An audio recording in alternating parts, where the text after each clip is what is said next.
As a young citizen of India, armed with technology, knowledge, and love for my nation, with a vision of transforming India into a developed nation, I am joining Shobhit University. What about you?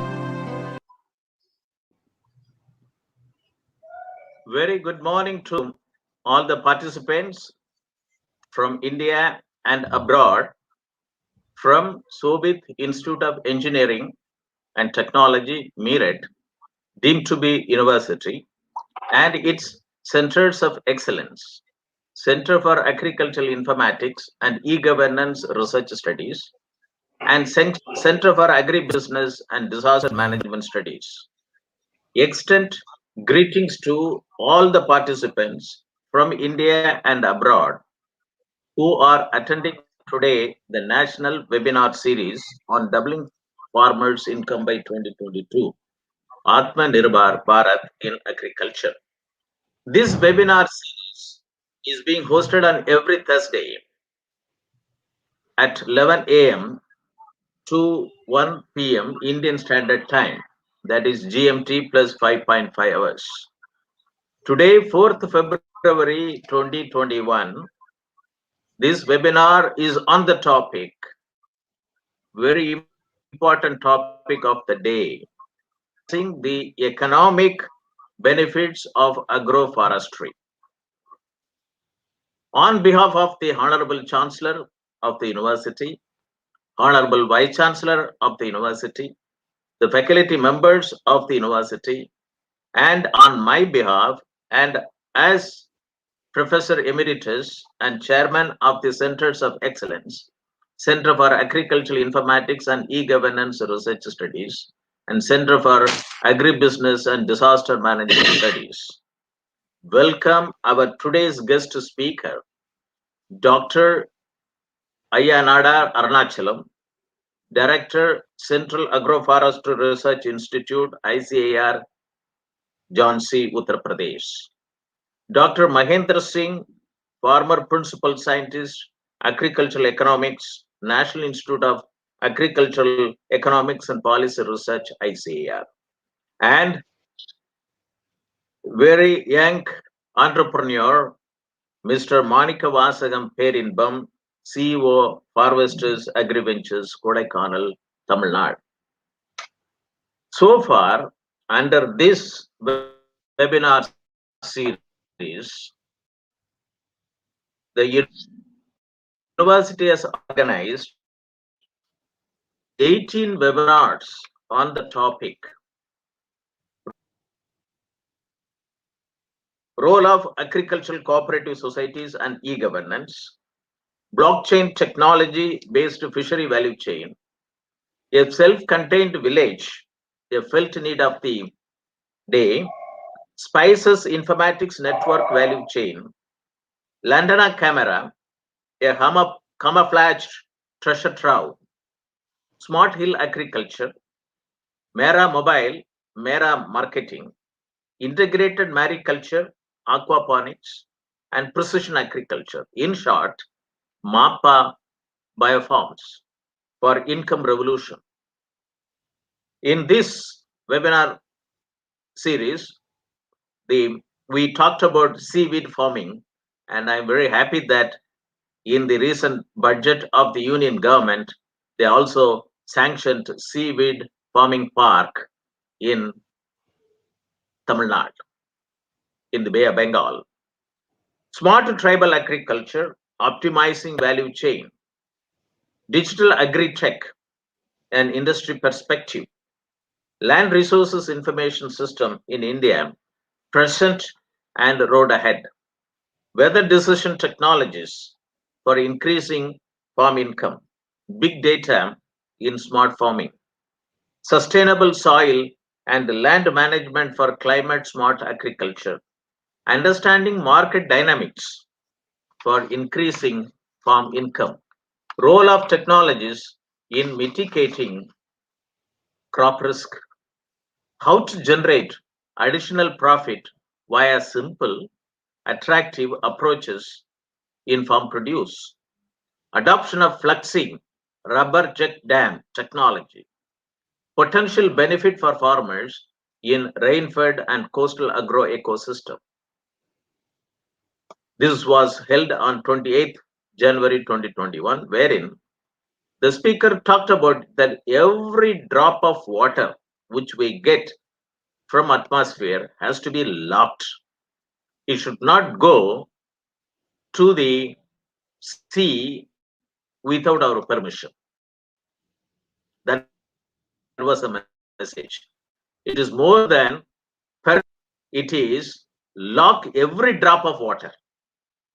And today is the 19th edition of this national webinar series, which will be addressed by a panel of 3 members consisting of a distinguished agricultural scientist, agricultural economist, and an NGO on the topic realizing the economic benefits of agroforestry. If you look at the words of the title, one is that realize, seize the opportunities, the economic benefits, and the third keyword is agroforestry. Agroforestry is perhaps as old as agriculture itself.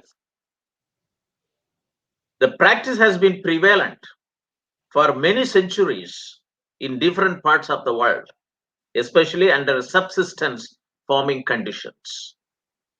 Agroforestry systems is recognized as an important integrated farming practice since time immemorial to fulfill the necessity of food, fodder, fuel wood, fiber, and timber, along with aesthetic and environmental services.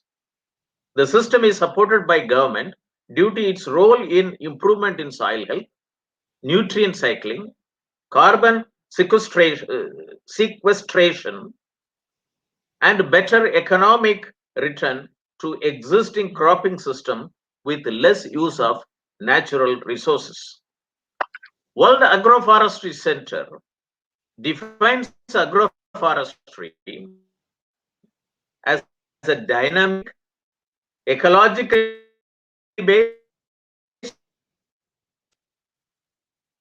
through the integration of trees on farms and in the agricultural landscape, diversifies and sustains production for increased social, economic, and environmental benefits for land users at all levels. The Association of Temperate Agroforestry, AFTA, defines it is an intensive land management system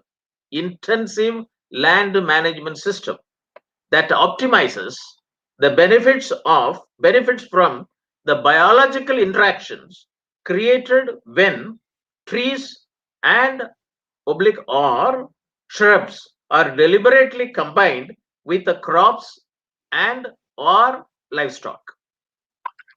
Climate smart agriculture is an integrated approach to address these interlinked challenges of food security and climate change that explains for 3 objectives: sustainably increasing agriculture productivity, adopting and building resilience of agriculture and food security systems, and reducing greenhouse gas emissions from agriculture.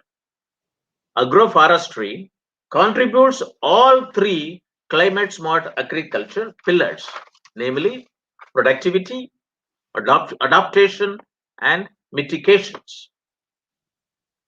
Agroforestry is a very useful strategy for farmers to increase the productivity from their land as well as to increase their resilience to climate change impacts.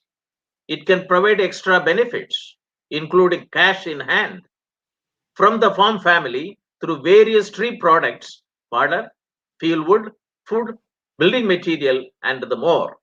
Agroforestry technologies can help these farmers increase their productivity and sustainability of their operations, and also can build up soil fertility and prevent soil erosion. To promote agroforestry, various major policy initiatives were formulated, such as National Agriculture Policy 2000, Planning Commission's Task Force on Greening India 2001, National Bamboo Mission 2002, National Policy for Farmers 2007, Green Mission India Mission 2010, and finally National Agroforestry Policy 2014. This policy aims to converge between various programs, schemes, and agencies containing agroforestry elements in order to enhance the productivity,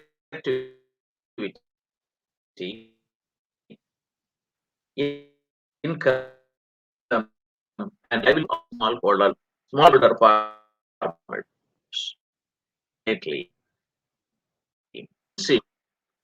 Basis on systems on the ground. This policy is recommended for setting up of a mission or board to address development of agroforestry sector in an organized manner. Even the National Mission on Sustainable Agriculture also suggested a sub-mission on agroforestry.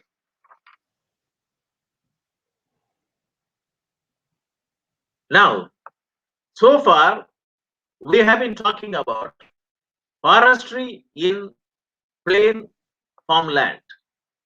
Today, we will also have a talk from Mr. Perinbam. He will talk about how to do farming in forest land.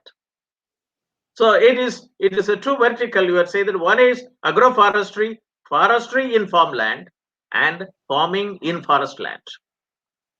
And on 20th January 2021, Dr. K. Rajkumar, the Director, Indian Rubber Manufacturers Research Association, Thane, spoke on very important topic, adoption of flexi rubber check dam technology, potential benefit for farmers in rainfed and coastal agro ecosystems. Adoption of this technology can increase the crop production, crop diversification, and cropping intensity, and in turn enhance the rural income. Rubber check dam market is rising in the world. Now let us see that agriculture sector in India is the foundation of Indian economy. It employs more than 50% of India's workforce and contributes almost 17 to 80% of the GDP. Many national level programs, namely Digital India, Make in India, Skill India, Startup India, and Startup India, have faced operational difficulties for its impact at farm level and farmer level, and that too at small and marginal farmers. We have two important steps towards Indian agricultural reforms have taken place during the last 4 years. One is doubling the farmers' income by 2022. Commission task force, and it submitted its report during 2018. I was associated with two subgroups as its chairman. One is on empowering the farmers through extension and knowledge dissemination, volumes 11 of the commission report, and volume 12B, chapter 7, 8, 9, 10 talks about digital technology in agriculture. These chapters talk about 7 mission mode project for digitalization of the entire agriculture system in India. One is digitalized agriculture, digital technology and innovation in agriculture, Digital India, Make in India, Skill India, and Startups India program for transformational reforms in agriculture sector through three mission mode vertical programs: smart irrigated agri systems, smart rainfed agri systems, and smart tribal agri systems. Second is digitalized agromet advisories and risk management systems. Digitalized agricultural resources information system and macro level planning facilitating smart farming, smart village. Fourth is digitalized value chain for about 400 agricultural commodities. Fifth is digitalized access to inputs, technology, knowledge, skill, agricultural finance, credit, marketing, and agribusiness management. And sixth is digitalized integrated land and water management, per drop, more crop. And seventh is digitalized farm health management for reduction of farmers' loss, integrating farmer health, plant health, animal health, soil health, water health, and fishery health. It is one health, and eco health.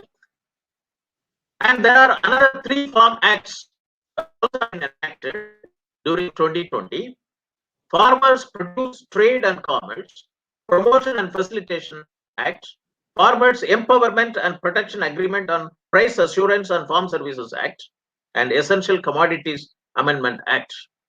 These 3 Act and 7 mission mode programs as suggested in the Doubling the Farmer's Income by 2022 will facilitate at least one agri-tech startup in every Gram Panchayat, agriculture sector, with these 7 mission mode programs of digitalization in agriculture and 3 acts which have been enacted during the COVID pandemic period can facilitate 2.25 lakhs agri-tech startups in the country. That is the opportunities, the space is available. Agroforestry is one such component, can facilitate agri startups in a very big manner, whether farming in forestry or farming in plain land. And this is an important topic, and that is where the today's webinar is very important. Realizing the economic benefits of agroforestry. Atmanirbhar Bharat, the road ahead. Modi's 5 I's to make India self-reliant. Intent, investment, inclusion, infrastructure, and innovation based on quantum jump in economy, infrastructure, systems, vibrant demography, and demand, whereby the strength of our demand and supply chain should be utilized to full capacity. Vocal for local and make it global. And then Atmanirbhar Bharat in agriculture, under which about 1.5 lakh crore has been announced for various agricultural sector for infrastructure development. Benefits of agroforestry, environmental benefits, economic benefits, and social benefits. Agroforestry interventions in farmland have far-reaching environmental and ecological impacts. The role of agroforestry in soil conservation, amelioration, and climate moderation is most widely acclaimed. Agroforestry is known to have potential to migrate the climate change through microclimate moderation, natural resource management in short run, and through carbon sequestration in long run. Agroforestry has a great potential to provide employment to rural and urban population through industrial application and value addition. Indian Council of Agricultural Research, Central Agroforestry Research Institute, Jhansi, has the mission and mandate as follows.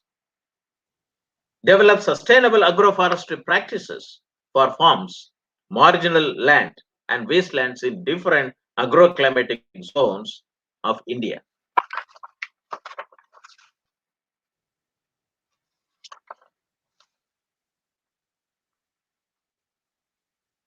Integration of agricultural crops, grasses, and or animal with woody perennial simultaneously or sequentially in a unit form of land is known as agroforestry, it claims.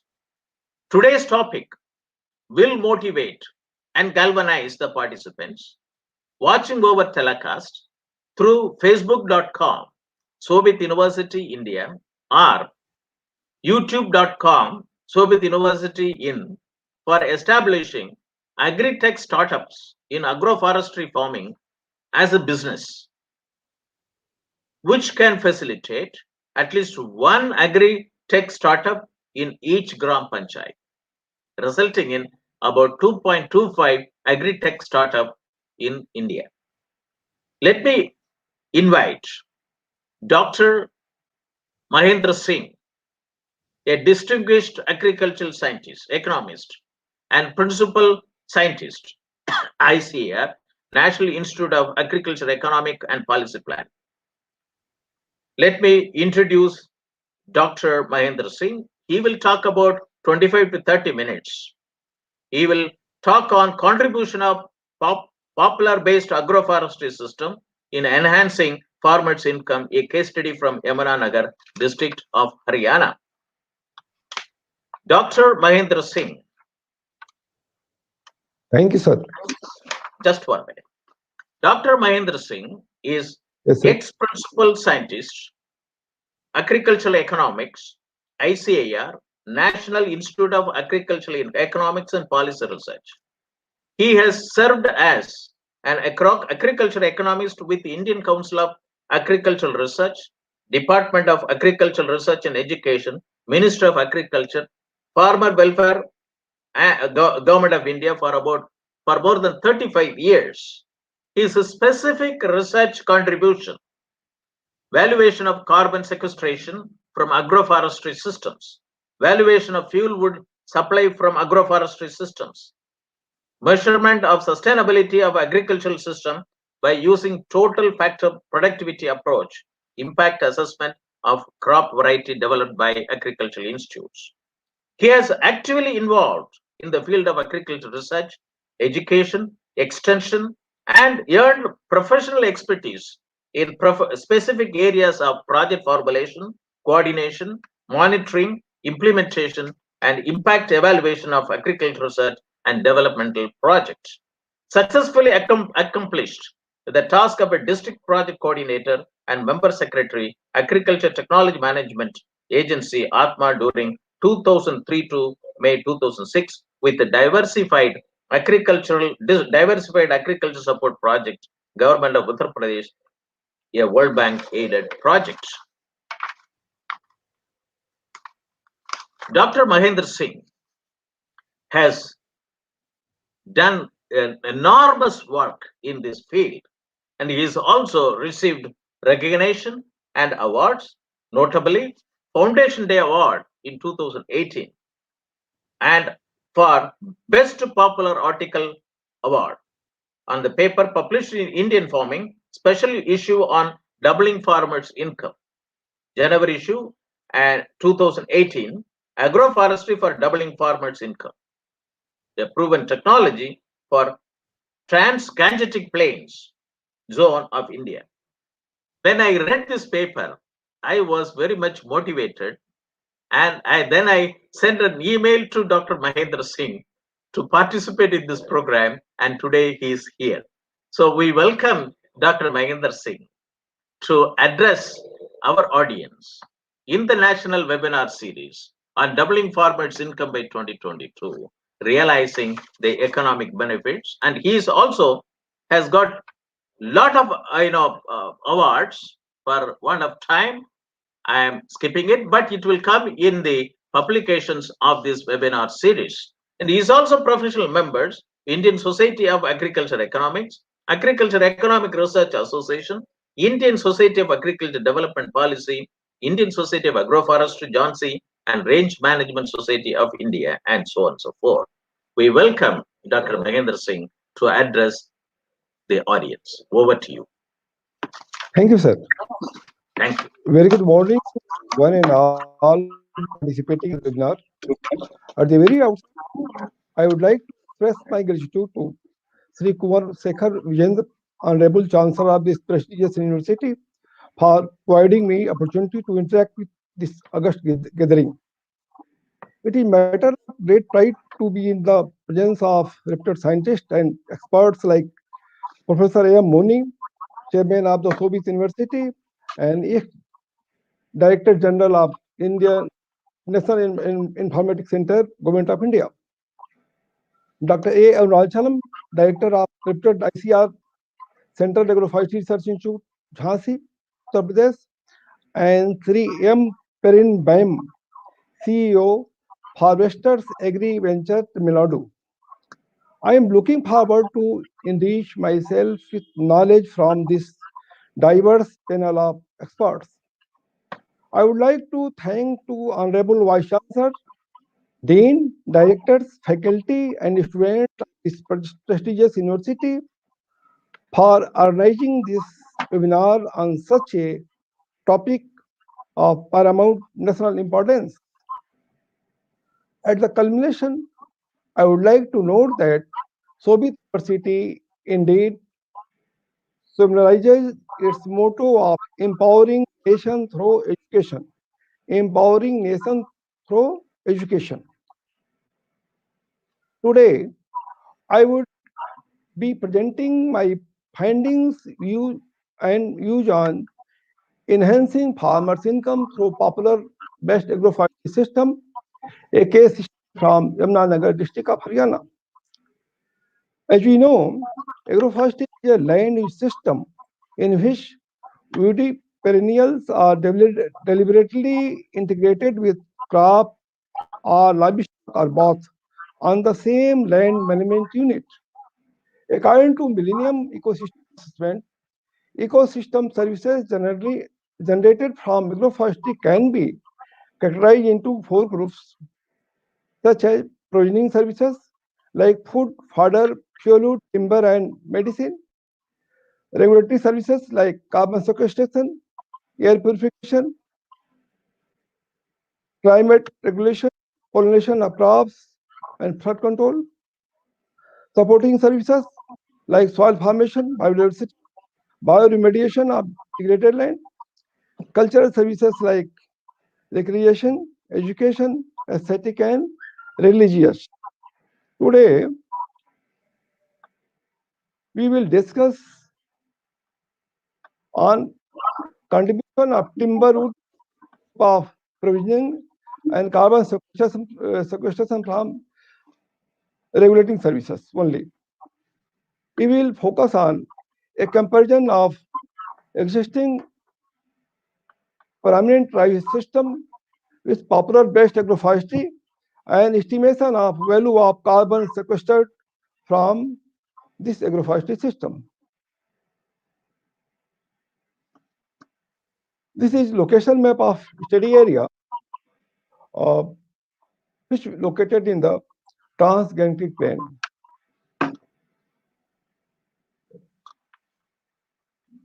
This table shows the comparison of net soil rice system with popular based agroforestry system during 2008-9 to 2014-15, a 7 year of the popular rotation.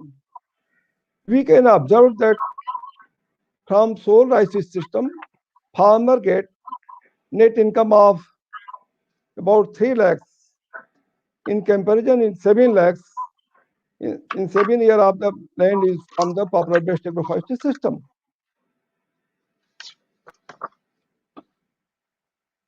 If you include the price of carbon sequestered by agroforestry farmer, he can get with additionally 3 lakhs. If you add these two income, farmer can get rupees 10 lakhs. It is verified that farmer can double his income in 7 years with adoption of popular based agroforestry system and triple of government pay if government pay for carbon sequestered by farmers through agroforestry. This is a decadal trend. This is a decadal trend uh, in nominal or market price of Sokta,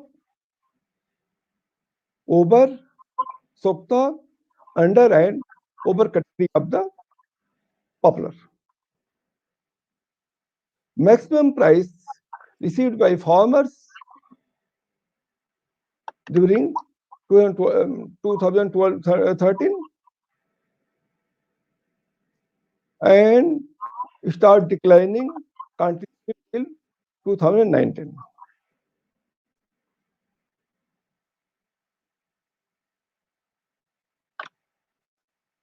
This is trend of real price of popular. The real price decreased to half. You can see from here. The price of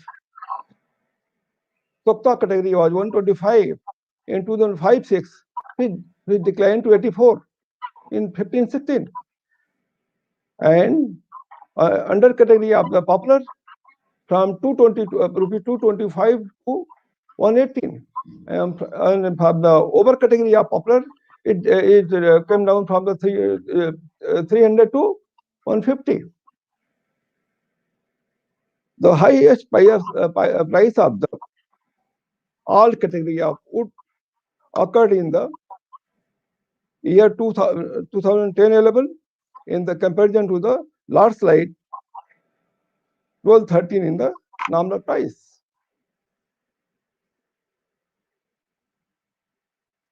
This is specification of the this photograph shows the specification of the various category of popular wood like Sokta, under and over. This is Sokta category, this is under and this is over.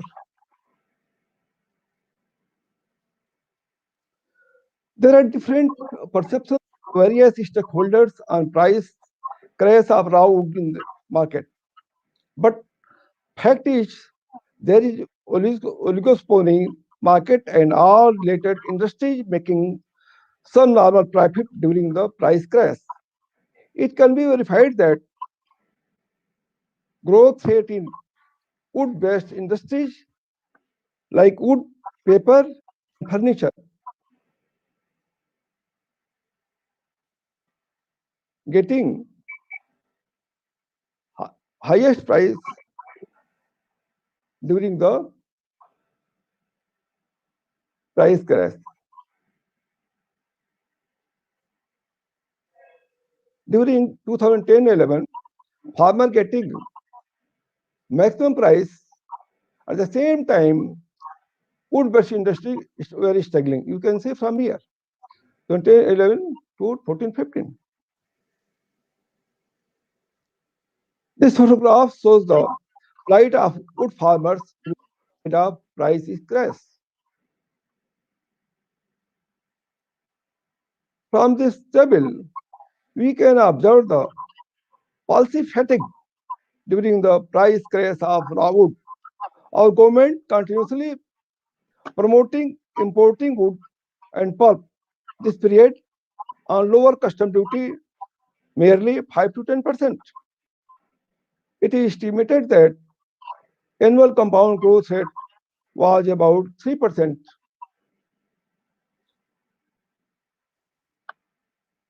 and 6% for imported wood and pulp, respectively.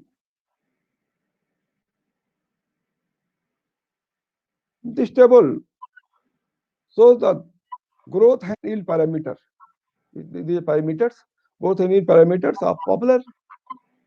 Farmer can get about 450 quintals and 1,100 quintals from the boundary plantation and agri silviculture. This table shows the farmer can receive rupees about 1 lakhs and 3 lakhs from the boundary plantation and agri agriculture from carbon sequestration by them. As you know, carbon trade started in our country since 2008. However, much volatility has observed in this market. Therefore, sensitivity analysis conducted to get the minimum and maximum price from the carbon sequestered by farmers. Now, on the basis of findings, I can suggest some priority research area. There are urgent need for collection of time series data on price and arrival of species by food in major market. There are asymmetric and oligospory market structure symptoms of cartel, which would be tested. Alternative agroforestry model to be tested. Diversify the existing monoculture popular and economic-based model in the region. And some policy measures. Price fixation of wood should be on the basis of revenue sharing formula only. For soil rotation tree to minimize the risk. I would like to share what is about the revenue sharing formula. Actually, the revenue sharing formula was recommended by the High Power Committee on Regulation of Indian Sugar Industry under chairmanship of C. Rangarajan in 2012. Committee suggested that sugar mills should share the revenue earned from selling sugar and also its byproducts like bagasse and molasses in the proportion of 75 to 25 in favor of the growers. There is a need to have suitable policy for carbon credit pricing along with proper implementation mechanism finally. And finally, market intelligence unit related to be strengthened at national level. Data should be displayed on this website like other agriculture committee to bridging the market information gap. Now, we can conclude that despite the price crash of the popular route, the popular based agroforestry system when compared with permanent price system proved that it is able to double the farmer's income in 7 years and it is tripled with carbon price if farmers get their value of carbon sequestered by agroforestry system. With these words, I will stop here. Thank you. Thank you, Dr. Mahendra Singh, for your very important address to the audience on the very important topic, which you talked on enhancing farmers' income through popular-based agroforestry systems. And you have suggested 3 areas for priority research and also 3, measures which needs policy approach. And you also mentioned about that the portals like agmarknet.gov.in and other commodity portals to be used to bridge the market information gap. It's very good that you mentioned it. I was totally associated with the agmarknet.gov.in from 1998 onwards. The scheme was visualized and prepared in my room. It was done early morning 2 o'clock, and next day morning it went to the Secretary Agriculture for approval. I'm very happy that after now 22 years, I'm able to hear that that an agriculture economist is mentioning about it. Thank you very much. Please stay with us, and I'm very happy that Dr. Arunachalam, the Director, Central Agroforestry Research Institute, has joined. Thank you very much, Dr. Arunachalam, and I would like to, since you are busy and you are having meeting with the Honorable Director General, Indian Council of Agricultural Research, I invited Dr. Mahendra Singh to address. Now let me introduce Dr. Arunachalam, the Director, Central Agroforestry Research Institute of ICAR, to the audience. Dr. Arunachalam is the director of the Indian Council of Agricultural Research,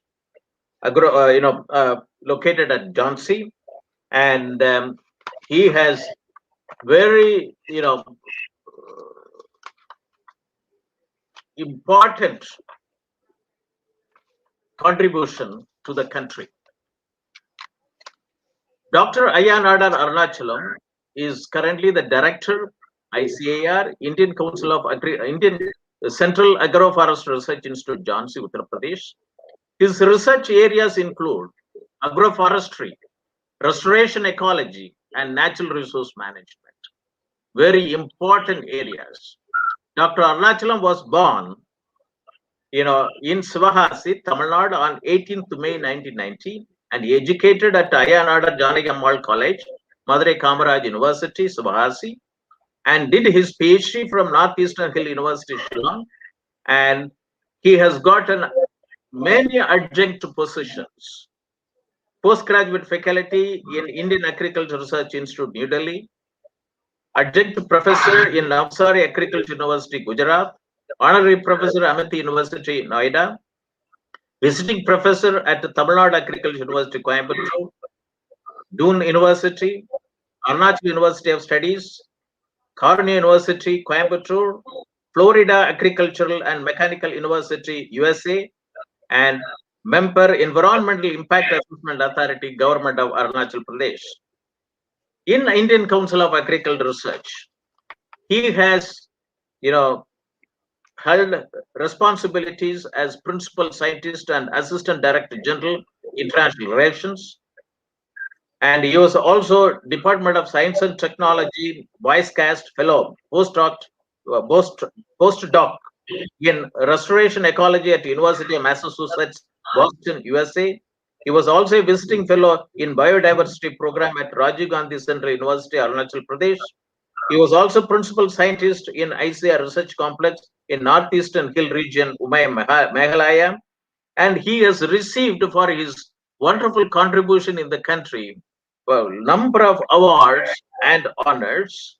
And to mention few, Dr. KG Tejwani Award for Management of Natural Resources, Pran Vora Award in Agriculture and Forestry Sciences, Eminent Scientist of the Year Award 2012, Award for his excellence research, Dr. Venkateshwarlu Award for Excellence in Dryland Agriculture Research, Dr. APJ Abdul Kalam Award and Gold Medal, Dr. M.S. Swaminathan National Award for Outstanding Research in Hill Agriculture, Dr. S. Radhakrishnan Excellence, Education Excellence Award, Professor K.S. Srivastava Gold Medal, International Plant Scientist Award, Distinguished Scientist Award 2017 Food and Agriculture Sciences, Best Indian Golden Personalities Award, and he also held a lot of honorary positions. Secretary, Society for Science of Climate Change and Sustainable Environment. And he is also editor of many Indian national and international journals. And above all, he was the fellow of National Academy of Agriculture Sciences, National Academy of Biological Sciences, Chennai, National Academy of Dairy Sciences, Karnal, National Environmental Science Academy, and so on and so forth. Dr. Arunachalam, we are very happy to be with us today morning with your very busy schedule. And I have, during my introduction, I have mentioned the mission and the mandate which the Central Agroforestry Research Institute has for the country. The mission, as it is published in your website, is integration of woody perennials in the farming system to improve land productivity through conservation of soils, nutrients, and biodiversity to augment natural resource conservation, restoration of ecological balance, alleviation of poverty, and to mitigate risk of weather vagaries. And those who are involved in agroforestry research and development, and also various NGOs working in the area of agroforestry, has to understand the mission of this National Institute on Central Agroforestry Research of the country.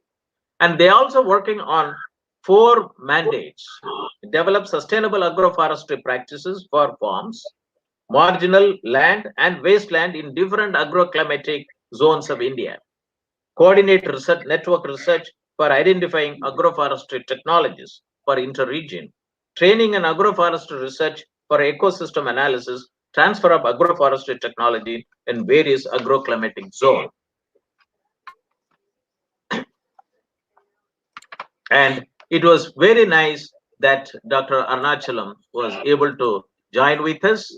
The webinar topic is on in the realizing the economic benefits of agroforestry.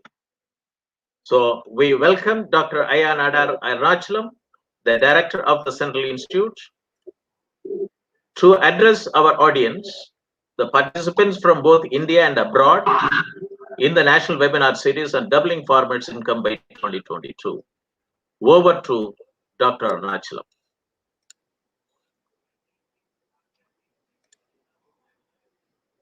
Dr. Arunachalam.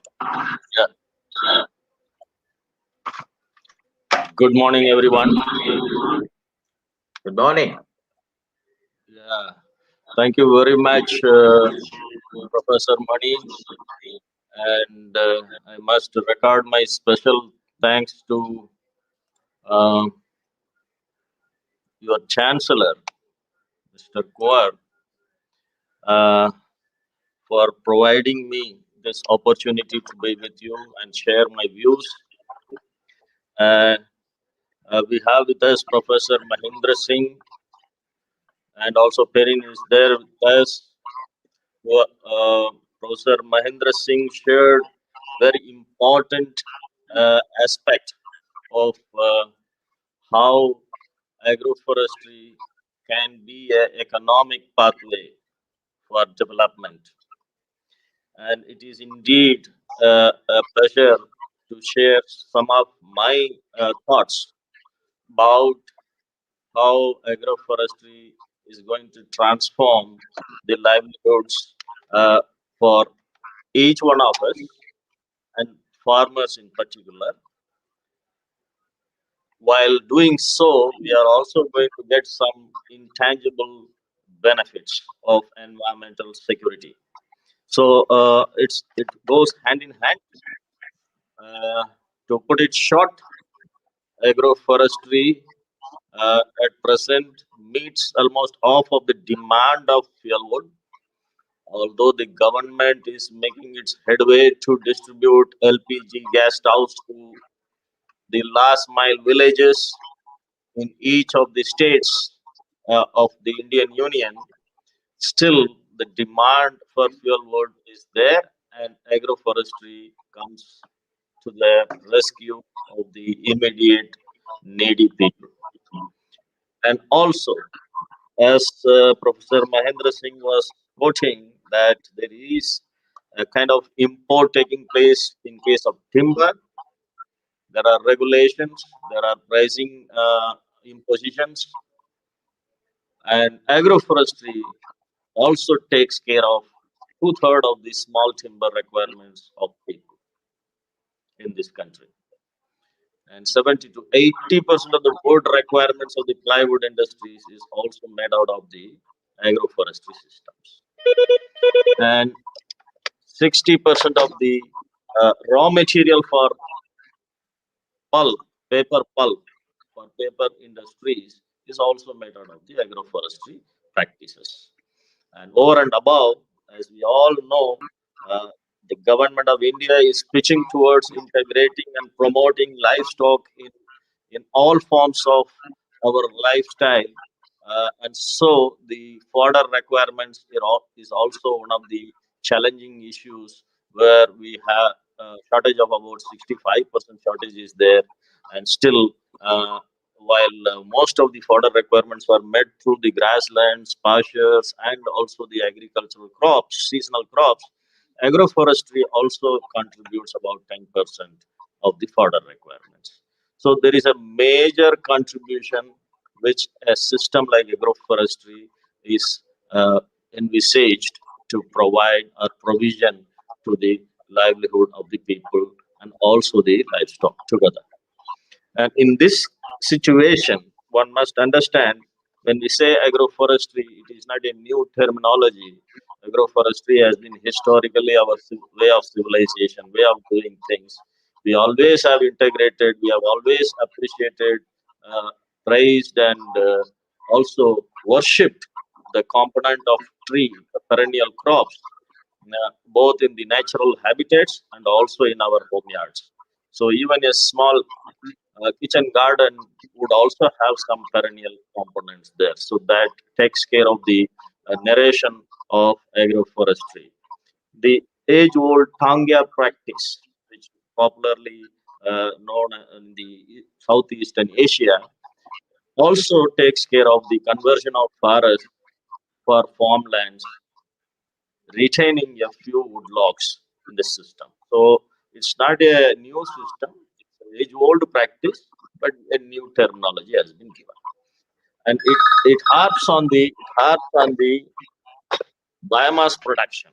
Basically, it harps on the biomass production because in agroforestry, when we say there are two different components: agricultural crops and also the forestry crops.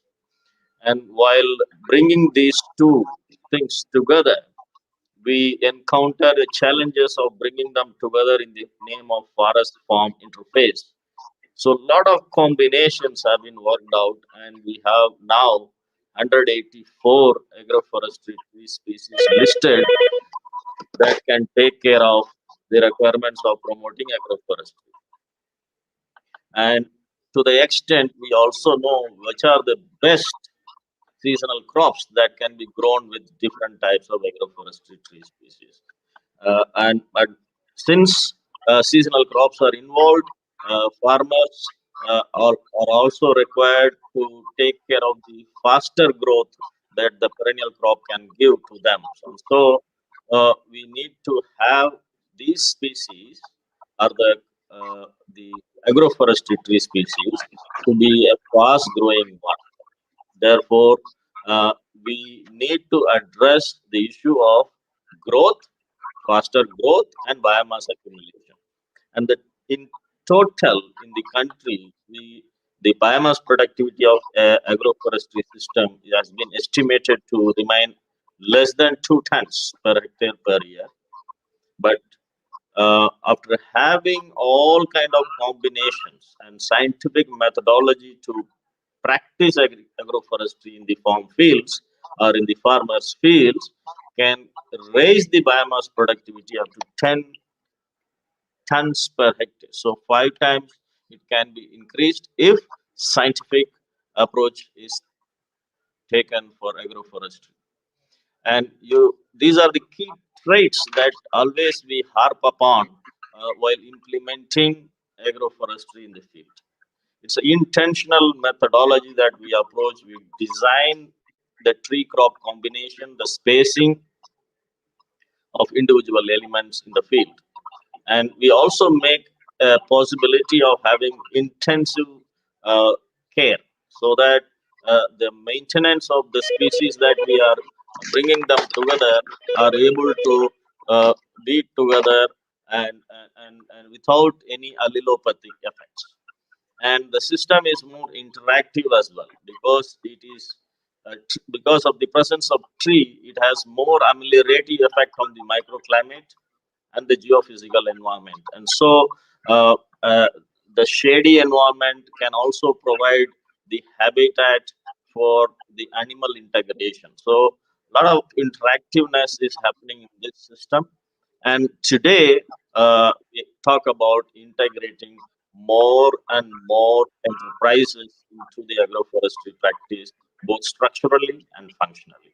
That means we can integrate any kind of enterprise, could be mushroom cultivation, could be orchid cultivation, it could be floriculture, it could be apiary, and so on and so forth. So there are so much of benefits that we are reaping uh, by practicing agroforestry.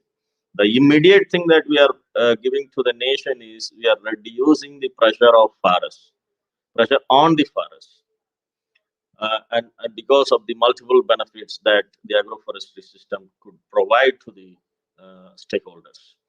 And as far as the northeastern India, parts of Jharkhand and Odisha, we also have a form of cultivation which is called shifting cultivation, where the forest trees are cut or the forest fallow vegetation is cut burnt, and then the cultivation is done for 1 or 2 years, and they come back to the same field after a few years. So this rotational cultivation is prevalent in the northeastern India, parts of Jharkhand, Odisha. And agroforestry comes as a rescuer to, to provide solution to these shifting cultivation problems, whereby the traditional indigenous farmers have the tendency of integrating the trees and continuing to grow on a sedentary basis, and it is getting promoted in various forms and formats. And wastelands, particularly, we have about 2 million hectares of wastelands in this country, and agroforestry comes to the rescue. We have species like Jatropha, we also have species like Prosopis, which can also grow in any kind of environmental conditions with limited inputs, limited water resources. And so we can at least bring the wastelands to productive lands and through green approach,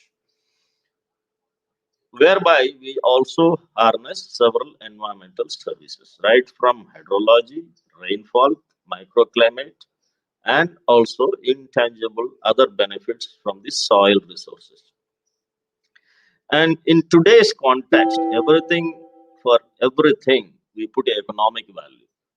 And so, one of the game changer this agroforestry can give is providing rural employment opportunities. While the major mandate goes to improving the forest cover, we also have bankable agroforestry models, which a farmer can easily adapt, practice, and harness the full potential of its productivity for economic returns. So we have best of the models. We have more than 150 odd models with different combinations for different agroclimatic conditions.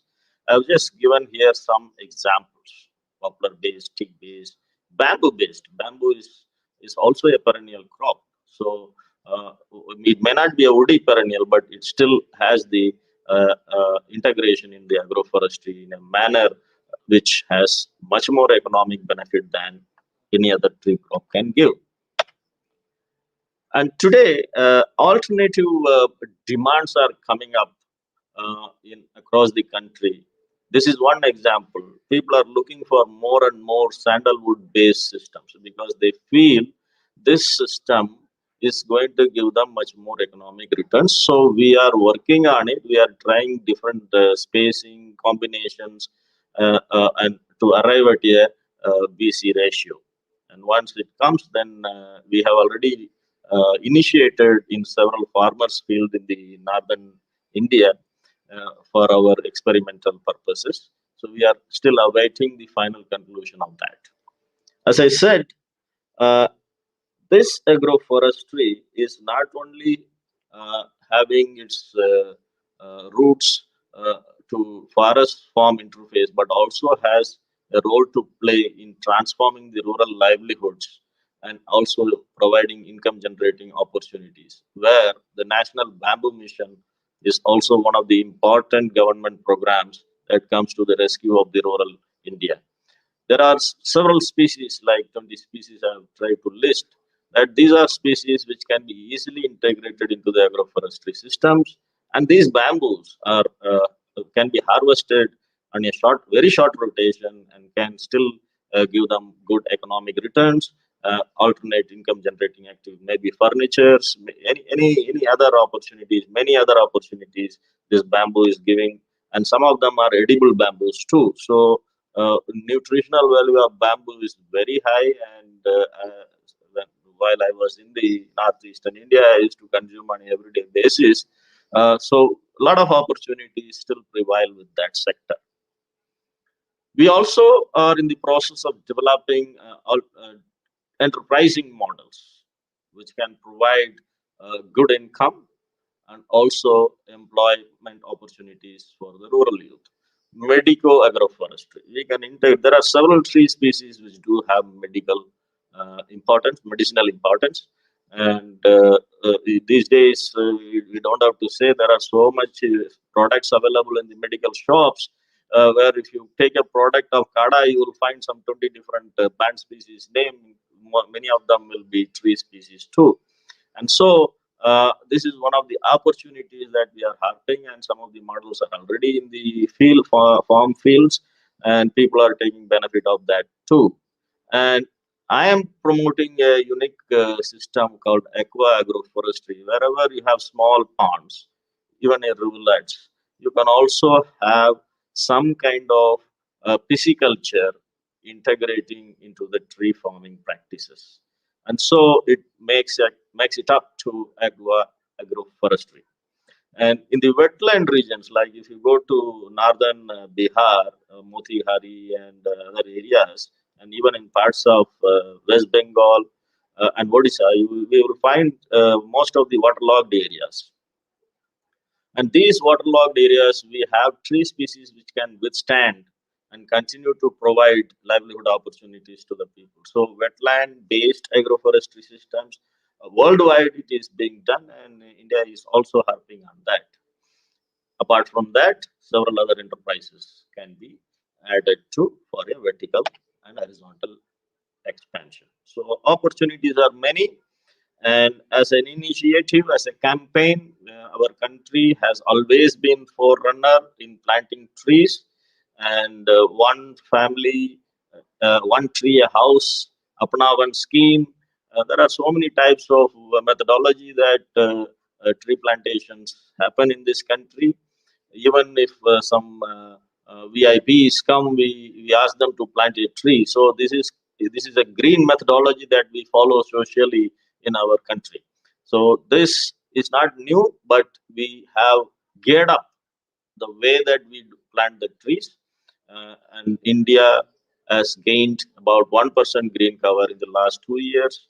And if you see between 2015 to 2008, 2018, 86% of the increased forest cover is because of the trees outside the forest. So that means I'm not saying all those trees are in the farmlands, but quite a bit, about 80% of those are uh, harbored in and around the farm fields. And so this is the strength of the farm fields to promote agroforestry or tree farming practices, because uh, historically and scientifically too, we know how the trees can help you in the fields, and socially also, uh, ecologically and economically. So the ecosystem service functions, as also mentioned by Professor Mahendra Singh, that there are so much to give, so much to, they give so much to you, and many of the things cannot be monetized also. There is a kind of benefit accruing in the green room as far as agroforestry is concerned. And agroforestry is also benefiting the smallholders through carbon financing.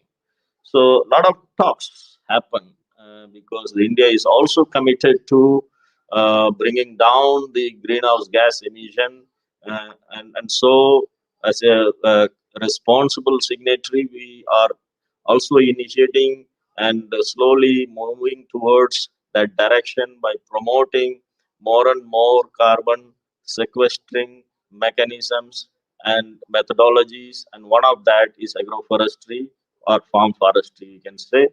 And financing has to come. Now, the mechanism of carbon financing is not very clear in this country, although IFAD has given a methodology to follow.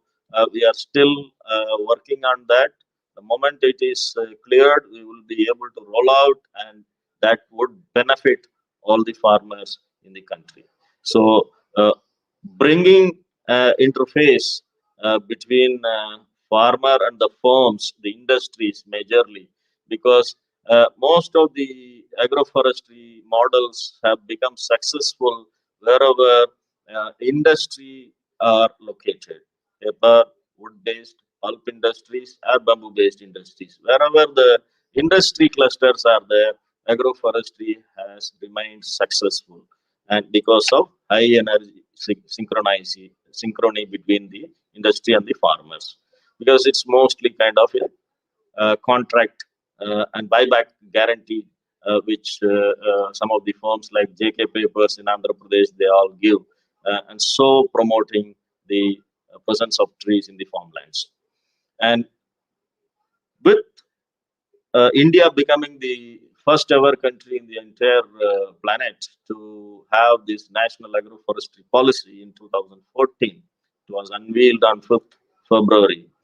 So it's almost 6 years now, 6 7 years. So we have made several headways in promoting agroforestry, and we have also devised mechanisms of certification, development, and also building the capacities of farmers, building the capacities of processing units in the industries as well. So a lot of headway has been made by the country through a central policy, which some of the states have also adopted and rolled out specific programs to promote agroforestry. Now, according to Forest Survey of India, they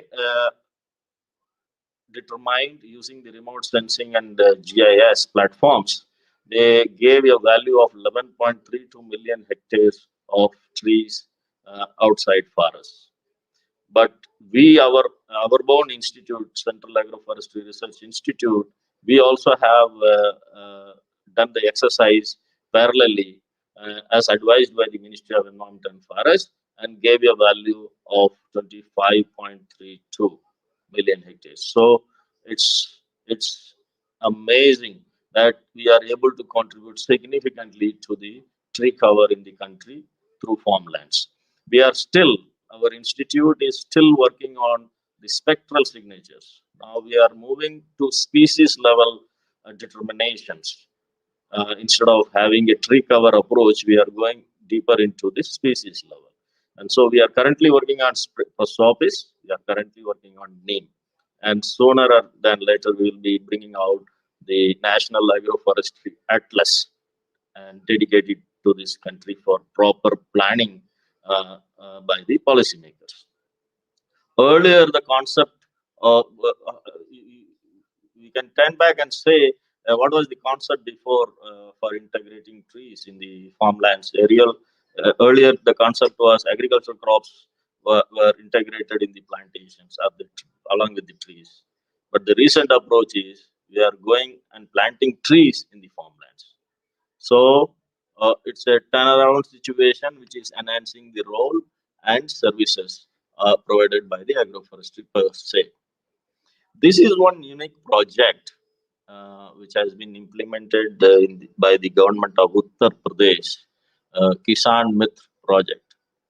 And we have adopted 7 districts of Bundelkhand for enabling natural resource conservation based development models, where agroforestry has been flagged at the center point for developing that sustainability model for the rural farmers. So a lot of activities we have given designs, we have given quality planting materials, not only for timber but also for fruit yielding crops. We also give optional enterprise models as integrated farming system models, and we work hand in hand with the farmers by providing them demonstrations and giving the last mile connectivity for even value addition wherever it was possible. And this is how we have transformed the rural livelihood over these 2 years through crop intensification, agroforestry, and also providing employment opportunities. Just you can see this one small project could generate 10,000 man days just by installing a few rainwater harvesting units in the study areas. And nearly 3,000 man days of employment generated for migrant laborers in 2020, just based on NRM and agroforestry based activities, and more than 50,000 man days generated with crop intensification and agroforestry. So these are the kind of opportunities as far as employment is concerned. And but the only issue is we need to skill the people also, so that they harness the full potential of this employability. And while doing so, we need to take a approach of consortia.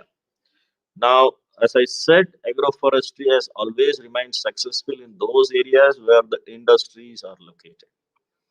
So we can target only those areas and improvise their efficiency and efficacy, and so it remains a sustainable model.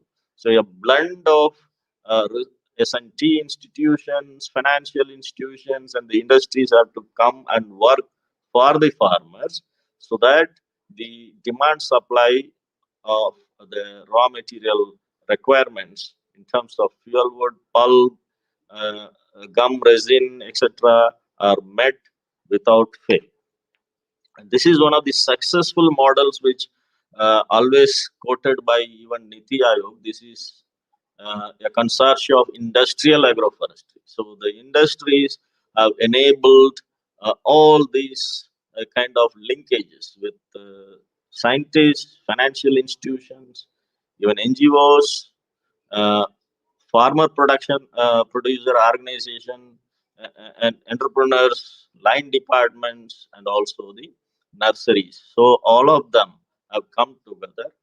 So and they have introduced a unique model of consortium of industrial agroforestry, whereby each farmer is now currently, this was introduced in the year 2011, and today the farmers are earning in crores, crores. So it's not that it has been made successful through concerted effort and continued efforts of industries and the S&T institutions together, but the model is now self-sustainable. So Niti Aayog is trying to harp on this model and try to upscale it elsewhere too. And so agribusiness is the headway, and if agroforestry has to be uh, done in this country on a sustainable manner, so it has to also imbibe a few agribusiness capsules, so that some kind of a startup modules dependent on agroforestry can also come into place, which can fulfill the market requirements.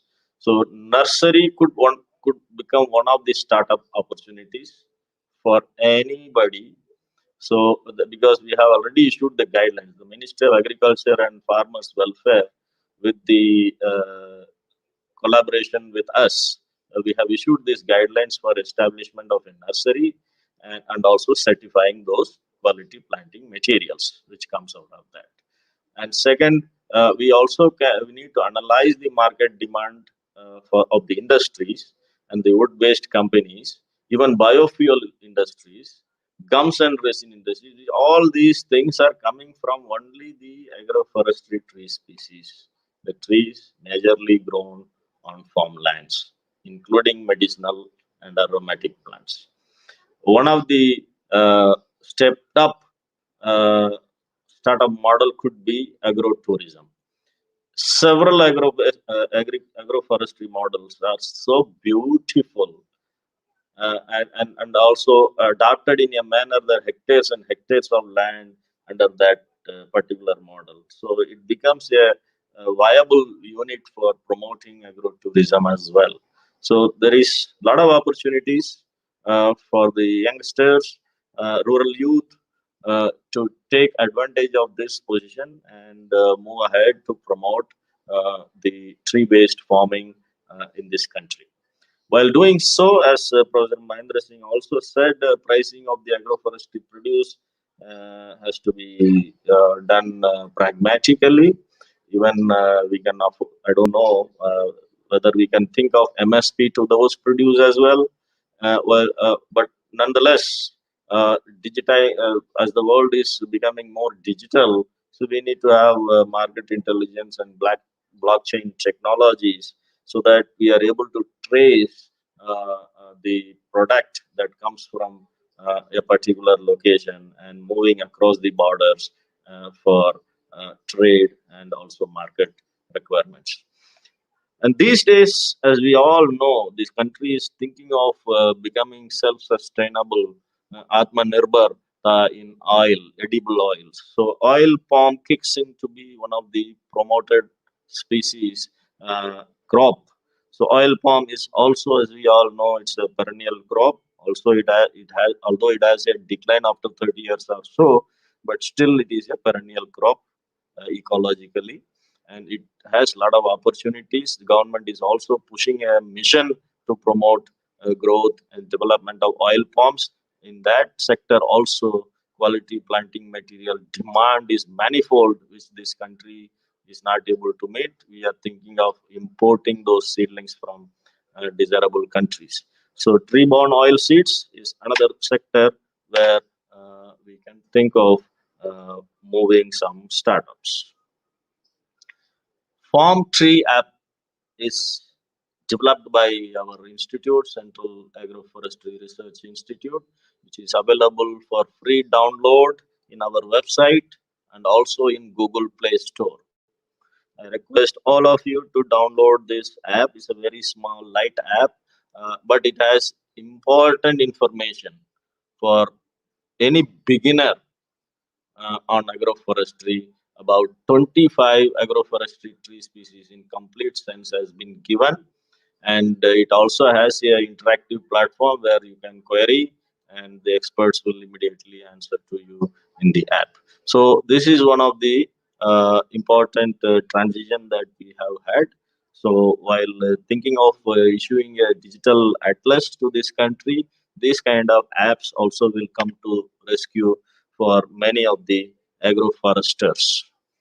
And it is time to incentivize, because if it is giving more benefits, which we are also not able to see sometimes with our naked eyes. So it's time to incentivize the agroforestry practicing farmers, and it could be the best way for sustainable development too, because agroforestry almost addresses 13 of the 17 sustainable development goals placed on record, and targets have been set accordingly for our country. So we need to project agroforestry as a food for us, so that the livelihood, employment opportunity, income generating opportunities become more enterprising, more diverse, and um, give benefit to one and all. So what a tree can give, this picture is enough to depict that.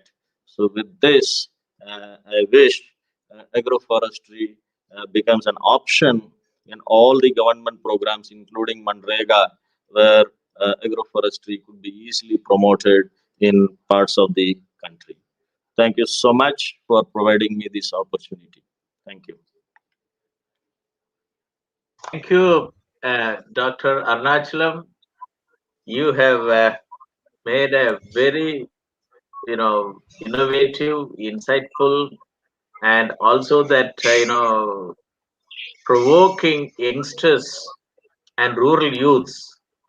And one such person, Mr. Perinbam, after he has spent about 25 years in multinational corporation, now he has now joined in doing some work in the relevant area, to do that. And I think today it is a very important, address which Dr. Ayanadar Arunachalam has done it. That we have been talking about rural development and livelihood opportunities and everything. And he said it very nicely that agroforestry pathways is more or less the best pathway for sustainable development. And he says that it addresses about 13 out of 17 sustainable development goals. So he also very nicely said it that it is a time to incentivize the agroforestry, that he has named it as, food forest. It is an important, naming which he has given it. It is an, important, topic. And I'm very happy that by taking agroforestry, because I was motivated by his own article, which has come in, in one of the popular scientific, journal, that how employment opportunities can be increased through agroforestry. So this was forwarded to me by the Honorable Chancellor, and even though I have been associated with ICAR since 1995 to bring in information ICT in ICAR in a very big manner, and I was quite attracted by his research paper. So now for the last 2 to 3 years, we have been interacting with him, and today I was able to have him on the on the university's national webinar series. Even though it is termed as national webinar series, but it is actually an international webinar series on doubling farmers' income by 2022. This topic is very important to summarize that. He said it very nicely that it's a time to encourage all stakeholders to come in consortium mode. Consortium of industrial agroforestry.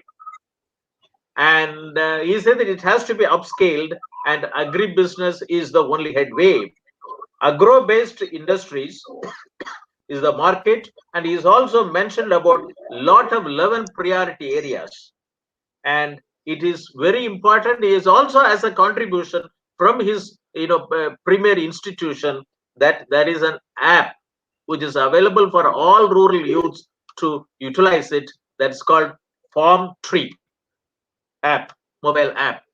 So it is, Dr. Arunachalam, from my heart, I thank you for your wonderful address, and we have to work together, to bring in, because this doubling farmers' income by 2022 is now, as today, it is reached 19th edition. Every week on Thursday, 11 a.m. to 1 p.m., this topic is being talked about it. And Dr. Ashok Dalwai, the chairman of Empowered Committee, he has inaugurated this one on August 18, 2020. And he said in his communication that any technology which is being talked about in the webinar series will be adopted, and he will recommend, and he will see to that it gets operationalized.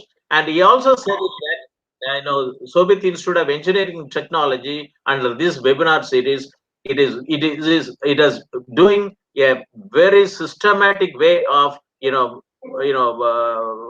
making the whole country to talk about doubling farmers' income by 2022, bringing in all experts, NGOs involved in grassroots level development, whether in terms of technology development or technology adoption or technology operationalization. And this is the only platform which is available in the country, and thanks to Corona, pandemic situation. Otherwise, we would have conducting this program in 5-star hotel, and it's now without loss of any time we are having it. But thank you very much. Now let me invite another young entrepreneur, Mr. Manika Vasagam Perinbam. Ms. Manika Vasagam Perinbam, I met him when I was addressing, in one of the mentors workshop organized by University of Agricultural Science, Bangalore. And Mr. Perinbam Manika Vasagam has got about 25 years of experience in the area of human resources development, L&D professional and consultant, and worked with IBM, Reliance, GMR Group, Lifestyle, and Toyota. A business-oriented professional with a strong driving skill and systematic experience. And he has now taken up, after 25 years of work, experience working with the multinational, now he has come to the grassroots level, and he has now taken up agroforestry and permaculture in the last few years. Mr. Perinbam, and we will be very happy to have. In Tamil, Perinbam means it is a version of happiness. It is not great happiness, it's a version of happiness. it's that's the word which is conveying, and we would like to hear your address, that how you are going to motivate rural youths. you know you have heard what Dr. Mahendra Singh said, it that how you can even not only double the farmer's income, but it can be more than doubling. It can be income revolution. Second is that Dr. Arunachalam come out with lot of technologies which are available, methods, approaches. Then how a person, an NGO like you have worked with various multinational, how you are going to observe that the ideas and the views which have been expressed by both agriculture economists and an agriculture scientist said in this webinar series. Over to Mr. Perinbam. Thank you so much, Professor Moni, and Dr. Mahendra Singh and Dr. Arunachalam. It's a great privilege. First of all, I'm the most, highly, I feel very honored to be among such senior people in terms of agroforestry. Agroforestry for me, it is over the internet and Google and through my cousin who's a farmer, which I heard. But today, I feel that live experience with such heavyweights in the industry who have, so much of rich expertise and experience, we would be requiring your support too much. I'm just a new kid on the block. As Professor Moni said, I'm just a young entrepreneur. But my passion for farming brought me here today. 2-3 years back, when I wanted to resign from HR as a HR head and walk into the agroforestry, I didn't have any knowledge about, zero knowledge actually. I didn't know anything what agroforestry means also. So all we had was a relative's land of 24 acres, about 3,000 feet height near Kodaikanal. We didn't know what to do about it. It was a coffee plantation, and me and my cousin who studied for forestry farming, we just went and visited the land and we decided what should we do about it. Over a period of 6 months, when we saw the land, whatever Dr. Arunachalam, Dr. Mahendra Singh and Dr. Moni had summarized in terms of agroforestry, one by one evolved in our knowledge one by one. The first and foremost was the wood industry and the timber. The timber in demand very clearly, Dr. Mahendra Singh and Dr. Arunachalam and Professor Moni had said, the combined thing, it's perfectly what we are doing, planning to do with that particular property. And we plan to do about 1,000 acres in terms of carbon dioxide sequestration. That will be about 2.5 lakhs, which will eventually come to about 2.5 lakhs of trees. If I start today with about 100 acres or 200 acres, another 3-4 years, we'll be comfortably able to do that with 1,000 acres. Companies, there are several companies in Bangalore, outskirts of Bangalore, where they have farmed about 1,000 farmlands in the last 6-7 years. But if I have to give you an overview of the industry today, specifically after the pandemic, many individuals have shown interest towards agroforestry. Though the terminology is new to them, they have done a lot of Google in terms of permaculture, but their love towards farming has become very foremost because they've understood the importance of food, specifically what Dr. Arunachalam said is food forestry. Now, where do this food grow is you need the nutrition levels. We can talk about hydroponic or polyphonic, but still nature is nature.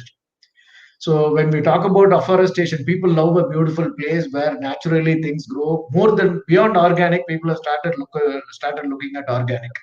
Beyond organic, it is natural food, natural health, natural wellness. So these are things which have been very prominent. People have planned their retirement with the help of forestry farming. So when 2 years back we decided let trees be a primary importance in terms of that, because as Professor Moni said, eventually it is not even doubling; it can go 4-5 times higher also. Some of the fast-growing trees where Dr. Arunachalam had given a list, specifically like bamboo, in terms of let it be a bamboo shoot or a bamboo tree. Bamboo tree has got a lot of industrial uses. Some of the industrial outcomes have a heavy demand in the chemical industry. specifically the fuel, as well as the carbon, as well as when you burn it and sell it as an industrial fuel, or let it be an industrial charcoal produce also. Health and wellness industries are very seriously looking at charcoal. You might have seen a lot about charcoal paste and charcoal things coming into the industry in a large scale way. Very clearly, the demand is very high if we are smartly farming. Thanks to Professor Moni, he gave me the idea. You should call yourself as smart hill farmers. You are doing agroforestry in hill station, so it should be a smart hill farming.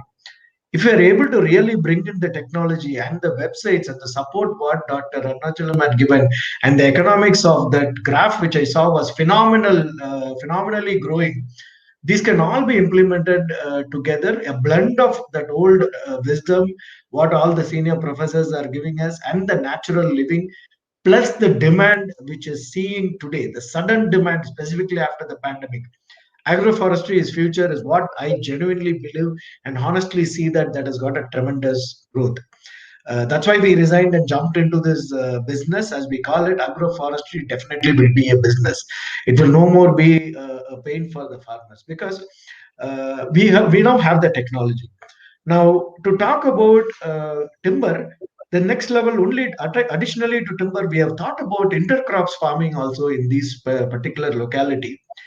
Hill stations, some of the hill stations have a very good distributed rainfall and a favorable climate. So we are not talking about a very high peak level, but we can talk about a moderate height of 2,000 to 3,000 feet, where the trees provide a genuine shade. We can talk about the 7 layers of permaculture. I will ask Manish to share a quick video which can summarize, and people quickly able to connect what exactly the 7 layers, what Professor Moni was talking about, the shrubs or the under the root or the vineyards or the tall trees or the short trees. So if we have a combination of all that 7 layers, along with some quickly growing intercrops, this will be a perfect ecosystem which can be additionally value added with the livestock. So this is what our plan is. Now, to set up this system, currently outskirts of Bangalore and some of the farms which we visited, some are in Chandigarh also, uh, took about 5 to 6 years to establish this ecosystem of the 7 layers along with livestock. But somewhere, with the help of technology and all with our senior people present here, if we can fast track this along with smart farming, definitely we should be able to do it in a 3 year tenure. Now, the challenge here with agroforestry is the time period, the time consumption, where the farmer has to be patient. But of course, his patience also brings him a lot of revenue, because what the trees fetched 50 years back is what the tree is fetching after 50 years is going to be completely different, right? So, and plus, always the land, a fertile land has always been added asset to individuals. Many individuals have started showing interest into the system. So what we intend to do is that we intend to have this permaculture, which I can ask Manish to share a quick video, which is for only for 30 seconds, and then we can probably tell us where exactly our plans in terms of harvester agri ventures are moving into. Manish, can you share us that video of the 2611?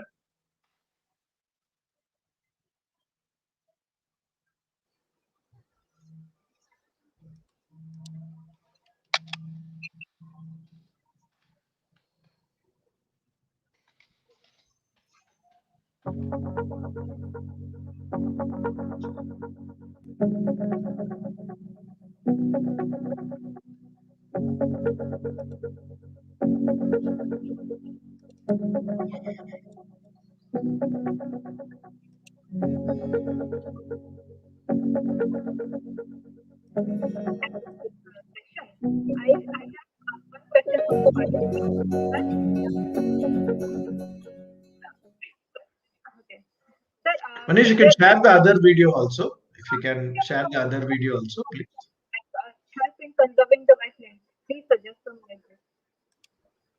I think Rana Pratap sir would be giving the right answer.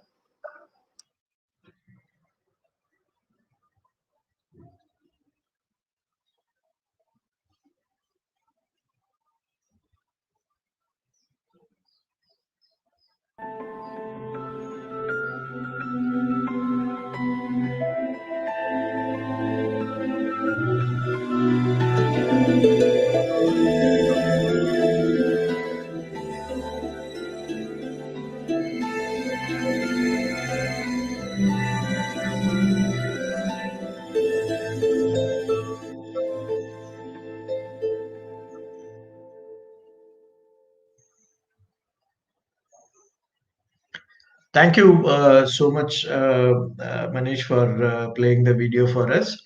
That's a brief, very brief introduction how we have been promoting agroforestry over Facebook for the last 1 year.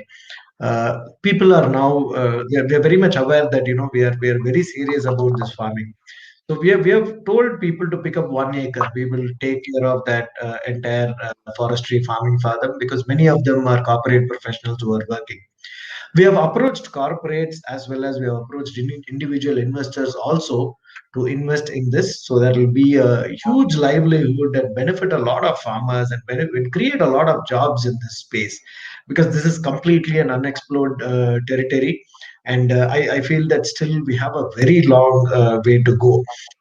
Just to touch upon one final point, what Dr. Arunachalam had shown in his slide, we plan to promote intensely agri-tourism because today the only aspect of the farming is a time-consuming job.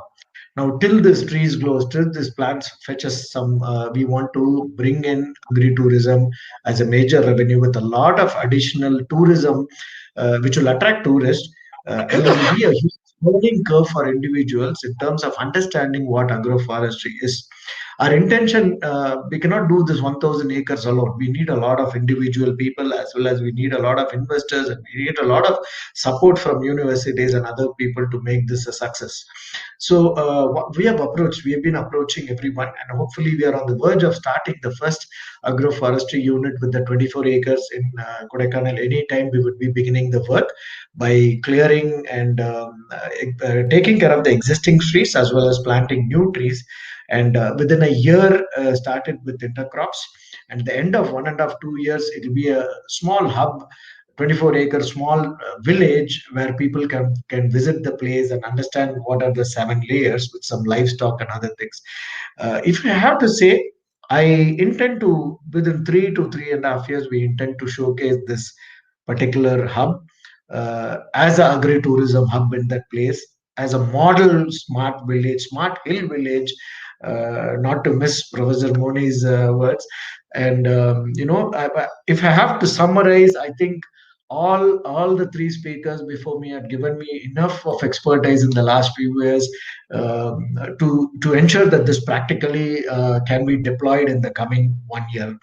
And in addition to our efforts in terms of reaching about 3 lakh people in social media, we have also spent a lot of hours counseling each and every person who approached us to pick up 1 acre of piece of land as a retirement investment, in educating them what is agroforestry. So, the fundamental aspect, as I see as an entrepreneur, as I see this as a growing business, uh, many of them are not aware about it. They get information in bits and pieces, but they really do not understand the nitty-gritties of what exactly agroforestry means, specifically in terms of pain and the challenges what the industry goes through. Like a few of the points where we now have an app, like we need a lot more things, support from the government, etc., etc., funding from private people and funding from abroad also. So it's a long journey from here. The pandemic has taught us a lot of things apart from not being in five-star hotels and having online conferences. It has taught us the importance of nature. Is 90% of the people from the towns have fled back to their villages and they saw their villages. Luckily for us, we started hearing the birds chirping again. So now that has brought us gone back to nature living, and the generation next is definitely not looking at concrete jungles. I don't think the modern amenities of an apartment, as I think it will reach one point of saturation where people would keep this as, okay, I would like to probably be in summer in a concrete jungle and then spend remaining time of my life in a agroforest. So I think this revolution or the reverse is the future, is what I very strongly believe in, because that's what I hear now from many people. Yes, I would like to work from an environment which is more favorable and be give me a healthy living and a healthy lifestyle. So our intention is basically to build that. that agroforest and create minimum 10 or 20 hubs in the next 4 to 5 years, where each one will be called as a mini village, to start off with at least employing at least around 150 people in each hub.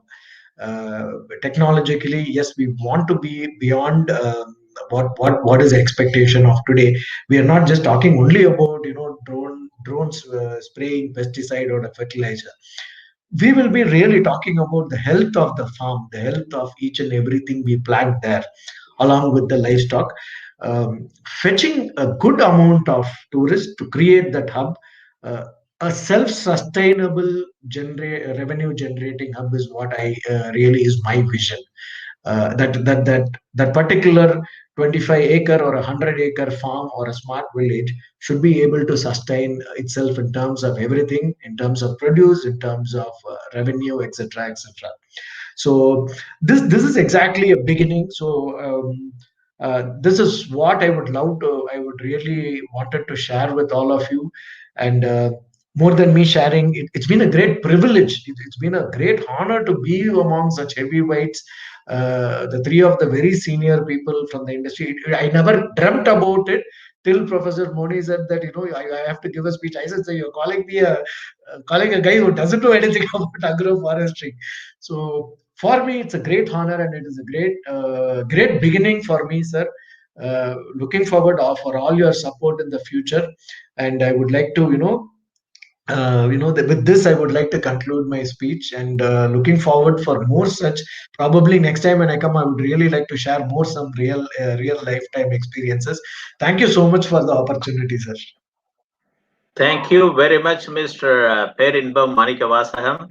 And I'm very happy to integrate you with the very big stalwart, Dr. Arunachalam, as well as Dr. Mahendra Singh, and you got a real inspiration. This is what the university would like to do it. Like Dr. Arunachalam said it, that agroforestry pathways for sustainable development. He also said it that agroforestry gives to nature and nature will give back to you. And this is what you also said it. And you also took inspiration from the graphical representation of what Dr. Mahendra Singh said it. Thank you very much. Please stay with us. Honorable Chancellor has joined, and he was always he has been on the backstage for the last two hours. And now let us have his valedictory address. And let me introduce the Honorable Chancellor of the Shobhit Institute of Engineering and Technology, Shri Kunwar Shekhar Vijendra, to the audience. Dr. Shri Kunwar Shekhar Vijendra is the co-founder and Chancellor of Shobhit Institute of Engineering and Technology, Meerut, a NIAP accredited deemed to be university, and also the Chancellor of Shobhit University, Gango, Uttar Pradesh. He is a prominent social entrepreneur based in New Delhi and carries leadership roles in many organizations. He has been nominated as the co-chairman of National Council on Education of ASSOCHAM, the oldest apex chamber of commerce in India for the year 2020-2021. Shri Kunwar Shekhar Vijendra is a persistent advocate of initiatives for education for all, secular values, crisis management through diplomatic and peaceful ways, and globalized system of learning and harmonious coexistence. He has been instrumental in the development of a number of higher education institutions in North India, including 2 universities, many research centers, and Ayurvedic Medical College, College of Naturopathy and Yogic Sciences, and a 100-bed hospital. In addition to that, he was instrumental in establishing 4 centers of excellence to provide technology to the rural youth, namely Center for Agricultural Informatics and E-Governance Research Studies, Center for Agribusiness and Disaster Management Studies, Center for Informatics Development Solutions and Applications, and Center for Technology, Industry 4.0 Technology Studies and Applications. He has been very actively involved with a number of social organizations. Acknowledging his contribution in the areas of education and other concerns, he has been copiously honored and awarded. He has traveled widely in India and abroad to many countries like United States of America, United Kingdom, Germany, Australia, Russia, China, South Korea, Vietnam, Mongolia, United Arab Emirates, and Mauritius, Rwanda, Uganda, and Croatia. to participate in various professional, social, and educational activities. Shri Kunwar Shekhar Vijendra is a passionate Gandhian, avid reader, keen learner, social speaker, occasional poet, and a dreamer. We are always very much pleased to hear the address of the Honorable Chancellor, Shri Kunwar Shekhar Vijendra of the University. And today it is a very important topic that how to realize the economic benefits of agroforestry systems. You have an environmental benefits, economic benefits, and social benefits. And all the three speakers today, our panel members, Dr. Ayanada Arunachalam, the Director, Central Agroforestry Research Institute of ICAR, Dr. Mahendra Singh, former principal scientist and agriculture economist of National Institute of Agriculture, Agriculture Policy, research, and of ICAR, and the youngster, who has left his multinational job and has gone back to, agroforestry system in Kodaikanal, Mr. Perinbam Manikavasa. So we would like to, have the address of the Honorable Chancellor. Over to you. Thank you. Thank you very much, Professor Moni. It is indeed a pleasure to meet Dr. Arunachalam, however, virtually after a long time. We met last time in Arunachal Pradesh, in Namsai, during one of the convocation of a upcoming emerging university. Dr. Mahendra Singh, it was indeed a pleasure to listen to your work, exposure, and experience, and all your learnings. And I'm happy that today we have a young entrepreneur, Mr. Perinbam, with us. Professor Moni said that he left his multinational job, but be sure you have joined a multi-million trade. This agroforestry is such opportunity which need to be explored and exposed to the world uh, by young people like you. So first of all, let me thank all the wonderful speakers today, those who spared their time and shared their wisdom with the audience, with the university. Thank you, Professor Moni, for starting this national webinar series on doubling farmers' income by 2022, Atmanirbhar Bharat in agriculture. Through your Center for Agriculture Informatics and E-Governance Research Studies and Center for Agri-Business and Disaster Management Studies. It is indeed a great job what you are doing with the help of wonderful experts, senior people around in the area. When Honorable Prime Minister mentioned about his aspiration few years back that we have to double the income of the farmers by 2022. Maximum of the people around, they were not believing it. They were telling how it is possible. Doubling the income of farmers? No, it is not possible. They are the people, those who work hard, but always remain on the last state of the society. But after listening to all these 19 webinars, experts coming from different areas, and especially today, I am sure that we can not only double the income of our farmers, we can triple or we can do wonders with the farmers and their economic status. We have to make them understand. I'm not a student of agriculture, but when agroforestry is concerned, there is a law of nature which says if you try to work independent, you will be in isolation. The nature is interdependent. Everybody has to depend on each other.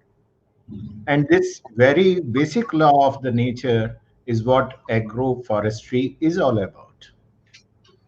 That everything, whatever has to be there, it has to come together. It is not in isolation. I can have crops, I can have this thing or that thing. trees have to be there, plants have to be there, shops have to be there, hubs have to be there. Everything has to come together to create a meaningful ecosystem and economical model. So this is such a great interaction today because I was trying to find out what may be the benefits. And generally, what is happening, where the challenge is today, that we all are working in isolation. Our research institutions, they are working in isolation. Our academic institutions, they are working in isolation. Our entrepreneurs, they are working in isolation. And what is happening many times, either a repetitive effort is there, we are doing duplicate things, or we are not able to integrate the knowledge created by different bodies. I'm happy that in this budget announcements, Honorable Finance Minister, she has talked about a umbrella structure for the institutions in the same city. Wherever there are umbrella structures, where there are institutions, government institutions, there will be umbrella structure. And I am advocating from last many years to develop a knowledge grid in this country. As we have electric grids, a knowledge grid. Wherever whatever knowledge has been created, let it be transferred. Wherever there is infrastructure resources available, let them be used by others. We are sitting in Meerut, and many things which we cannot afford to do actually, we cannot create that infrastructure, maybe due to financial constraint at this stage. IIT Delhi may be having, IARI may be having. So that grid has to be there. Okay, whatever resources are there for knowledge creation, for innovation, for monetization of the innovation, they have to come together. And this webinar series is one such effort. Because here, if we look at all those 19 webinars, not only academicians came there, bureaucrats were there, technocrats were there, farmers were there, social advocates were there, scientists were there, policymakers were there, entrepreneurs were there, agri-tech people were there, and those who aspire to do something were there. And I am seeing the impact of these webinars because when I talk to the students in the university back, they are keen to have them as a project. Because like if I look at agroforestry traits, you all know better than me, but intentional, intensive, interactive, integrated. These four things have to come together. That we have to make our farmers understand that intentionally we have to do this combination of the things. Intensively we have to do in this country. Interactive, it has to be there. Integrated, it has to be there, not only with our ecological systems, but with technology also today. And as the young entrepreneur said, investment. I am sure that wherever there is a new idea, investment will come. A lot of people are sitting with money, they do not know what to do. They are looking forward for people, okay, somebody will come with an idea and I will invest in that. See what is happening, like these young boys and girls with the startups. And suddenly we see they have Baiju, okay, what is the worth? Few $billion, what they have? Be it Uber, be it so many things are there, but in agri sector, generally what is happening, that whatever technologies we developed, we thought that we will develop ICT enabled technology, and suddenly every farmer will start understanding that and using that. It is not possible actually. Sitting in Delhi, sitting in our wonderful institutions, yes, we talk about that. We have to see on the ground what Professor Arunachalam was mentioning. We have to go on the ground and see what actually is happening there and what is required. Secondly, we all have to see that one size cannot fit all. It means everywhere, especially in agroforestry also, we have to ensure that what is required in that area, if it is Cochin, it is different, it is Kerala, it is Tamil Nadu, or now Dr. Arunachalam is sitting in Jhansi, so it needs completely different agroforestry. Chambals are there. So that has to be seen, and our agri tech has to ensure that thing, that awareness has to be created. And thank you very much, because all three pillars of climate smart agriculture, be it productivity, adoption, or mitigation, agroforestry, address all these issues. We have to make our students understand first, and we have to see that in our institutions, especially universities where we are teaching this BSc agriculture, MSc agriculture, we have to see that we give a motivation to our boys and girls, that instead of become a salesman selling some seed somewhere, fertilizer, or doing something, come and do innovation. What at Shobhit University we are trying to do, that out of every webinar, we are trying to develop some projects. And those projects cannot be developed by the university itself. Because those who are teaching, they are teachers. They are not scientists like Dr. Mahendra Singh. They are not technocrat scientists like Dr. Arunachalam. They do not wish to risk their multinational job to do something which is crazy. It means we have to come together. And this coming together is my request. What I request to all three of you, that if we can develop some micro certifications with your institutions, with your expertise, with your understanding of the subject, and we launch them, maybe in the form of MOOCs, and we start that, awareness starts coming, interest will be generated, then only the purpose of these webinars, these efforts, these spending of 2 important hours of you all will be meaningful for us. So thank you very much, and I'm looking forward to meet all of you personally very soon. Dr. Arunachalam, personally, like, it is overdue, we have to meet soon. And Dr. Mahendra Singh and Mr. Perrin, I will love to meet you sometime soon and discuss further how university can be a platform for doing those experiments, those may be in back of your mind, but you are not able to do due to other engagements. Because I have seen Professor Moni when he was DG NIC. We used to talk a lot, but I am seeing he's more productive now. When the system has retired him, he has become more productive now. He is able to do more things, whatever he wanted to do. So I do not wish that you should wait for that day once you will retire and then only you will do what you wanted to do. Let us start doing it, and university is available as a platform to do all those experiments. Thank you very much. It is pleasure Dhanyavad. indeed for me, for Dhanyavad. everybody. Thank you. Namaste. So nice of you. Very much for your very impressive address to the audience. And I thank Honorable Chancellor, Shobhit University, Dr. Arunachalam, the Director, Central Agroforestry Research Institute of ICAR, Dr. Mahendra Singh, and Mr. Perinbam for participating in this very important webinar on the topic realizing economic benefits of agroforestry.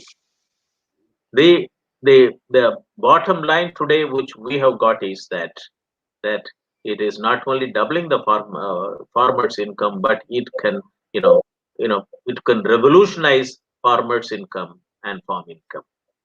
So I think, as very nicely suggested by the Honorable Chancellor, that agroforestry under the new paradigm of new educational policy 2020, it needs micro certification and agroforestry, sorry, in all aspects, to be conveyed to the rural youths. And when Dr. Arunachalam said it, that it takes care of 13 out of 17 sustainable development goals. So it's a very important area that, we have to work together. And I'll be very happy that maybe by June 2021, we should be in a position to launch this micro certification on agroforestry to motivate, as I said it, that one for every gram panchayat agri tech startup in agroforestry should be, facilitated, and the networking of, Central Agroforestry Research Institute and the 4 centers of excellence in Shobhit University, and Dr. Mahendra Singh and Mr. Perinbam as an NGO. He said it very nicely that within 3 to 3.5 years, he wanted to make his 24 acres of land for in Kodaikanal as an agro-tourism center. And then he has got another 1,000 acres he would like to get into that agroforestry. Then finally, I thank all the 3, panel members and our honorable chancellor to remind the whole nation that agroforestry gives to nature, and nature pays back to the, human being. Thank you very much for participation, and for further inquiries, please write to the Shobhit University and the email address moni@shobhituniversity.ac.in. Thank you very much. We close the seminar and leave the studio. Thanks for your participation.